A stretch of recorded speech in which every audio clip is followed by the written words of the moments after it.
In another banger matchup with the last surviving LEC team, Europe's Rogue take on top Esports, who have technically been freshly eliminated in this point in the group stage.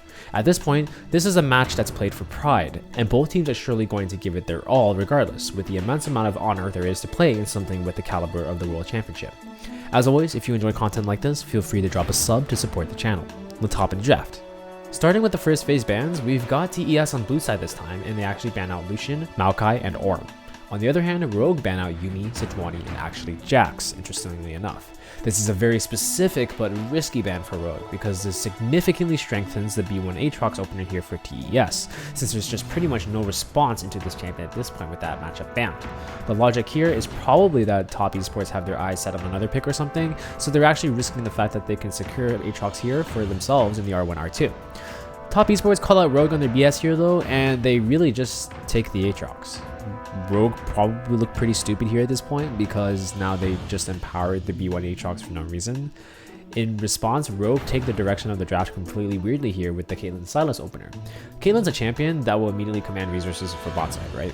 And at the same time, it's very important for Rogue to invest resources in top side so that they can shut down this Aatrox. By locking in Caitlyn here, they're pretty much sealed the deal that this Aatrox will absolutely scale for free unless you want to sack this Caitlyn pick, but that makes it redundant. The Sylas blind on paper works well in the sense that this is a champion that can choose interesting timers and play for some chaos to help Caitlyn, but off of this one set of picks, it's actually so awkward for Rogue to play out the rest of the draft already. There's not many top laners that can thrive well into Aatrox without taking extreme risks and requiring resources, or simply taking away from what Caitlyn wants to do in the game, so to me it's quite crazy that Rogue managed to put themselves in such an awkward position so early into the draft. Moving on to B2, B3, TES take two matchups that they feel can potentially answer what Rogue have revealed, with Jackie Lowe's iconic Draven, as well as the Akali for Knight. Top esports already know that this Aatrox is going to be safe no matter what, so they can invest into that dynamic bot side and sign up to shut this Caitlyn down. Rogue quickly paired the Caitlyn with Lux for the R3, and we have ourselves a first phase draft. Moving into the second phase, Rogue now have this conundrum that they don't have many answers in their top side that will be able to fix their comp's issues, so they're just going to take a bad matchup no matter what. It's also very likely that they're going to lose a couple more picks in the next phase of bans, so probably I would honestly just R4 the top lane here and see what you could do for this jungle pick for R5 and get really creative. I would only see some light in this situation if there's a very unique pick that they could go for. Rogue used their bans to leverage some safety for their bot side since they see a Draven pick, whereas TES ban out Jarvan and Renekton, who are some of the main champions that will consistently cause issues for Draven and Aatrox respectively. For R4, Rogue actually picked Vi, which I think is actually cool in this situation since it's very high value for them to access the Draven. Top esports respond here with Lee Sin and Blitzcrank, which is actually a super disgusting matchup and a very nice tech into this lane that Rogue have opted for. Rogue clear out the draft with a Gnar pick, which is probably, considering the context, one of the best picks they could have managed in order to salvage this draft into the Aatrox. This is a pick that's able to match the presence and kind of just neutralize the lane.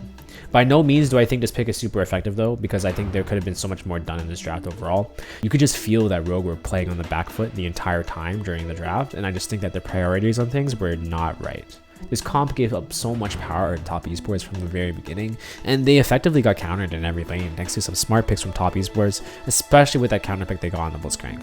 Rogue must completely stomp in the bottom side in order to come out on top of this game, but they're in a situation where that's not really possible because it's super easy for them to get punished and the game to just be over. Top esports just have winning matchups pretty much across the map, and they have so many ways to play out their fights and snowball a disgusting lead in the early game, even though Rogue has picked some early priority picks. Because of this, I honestly rate this draft 70-30 in favor of top esports. As always though, I hope this analysis was insightful to you guys, and I'll catch you in the next one. Stay fresh.